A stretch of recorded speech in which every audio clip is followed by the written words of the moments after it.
त्यावेळेपासून आजपर्यंत कोल्हापूर शहराची 1 इंची हद्दवाढ झाली.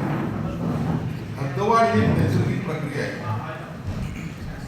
हद्दवाढ झाल्याशिवाय कुठल्याही शहराचा विकास होऊ शकत नाही हे सिद्ध झालेलं आहे. महाराष्ट्रातील पाहिलं तर पुणे असेल, संभाजीनगर असेल, नाशिक, ठाणे, नागपूर या शहरांची अनेक वेळा हद्दवाढ झाली. त्यामुळं त्या ठिकाणी त्यांचा विकास झाला. विविध ॲम्युनिटीज त्या ठिकाणी त्यांना देता आल्या, इंडस्ट्री उभा राहिल्या, IT सेक्टर उभा राहिले. म्हणून कोल्हापूर शहराची हद्दवाढ व्हावी यासाठी सातत्यानं विविध आंदोलन होत आहेत. काही राजकीय हेतून त्याला विरोध होत होता, पण सन्माननीय मुख्यमंत्री देवेंद्र फडणवीस, उपमुख्यमंत्री नगरविकास मंत्री एकनाथ शिंदे साहेब, कैलासवासी अजितदादा पवार यांनी देखील सातत्यानं कोल्हापूर शहराची हद्दवाढ होणं गरजेचं आहे आणि सर्वांनी एक मताने हद्दवाढ करावी अशा पद्धतीचं आपलं म्हणणं मांडलं होतं. माझा देखील सातत्यानं मुख्यमंत्र्यांच्याकडे आग्रह होता की आपण या ठिकाणी हद्दवाढ घोषित करावी.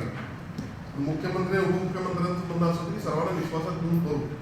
त्या पद्धतीनं मला वाटतं जुलै 2024च्या पावसाळी अधिवेशनामध्ये सर्वांचं एकमत झालं आणि हद्दवाढ करण्याचा निर्णय झाला. पण जानेवारी 2026मध्ये कोल्हापूर महापालिकेची निवडणूक असल्यामुळे आणि 6 महिने अगोदर हद्दवाढ करण्यात नियमानं येत नसल्यामुळं त्या हद्दवाढ निवडणुकीनंतर करण्याचा निर्णय झाला. पण दुसरे एक अडचण आता अशी निर्माण झाली की लोकसंख्या जनगणनाचे जो प्रकार जनगणना सुरू आहे देशाची, त्यामध्ये जनगणना पूर्ण होत नाही तोपर्यंत हद्दवाढ कुठल्याही शहराची करता येत नाही असा इच्छा आहे. आणि त्यामुळं गेले अनेक दिवस याविषयी संभ्रम व्यवस्था होती, अवस्था होती, जिल्ह्यामध्ये असेल, शहरामध्ये असेल.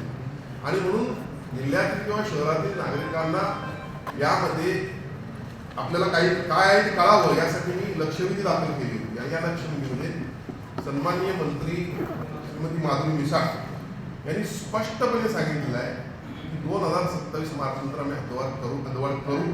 त्यांनी ज्या वेळेला यानंतर खूप असं म्हटलं त्यावेळी मी उपप्रश्न विचारलो 2027 नंतर नक्की होणार काय.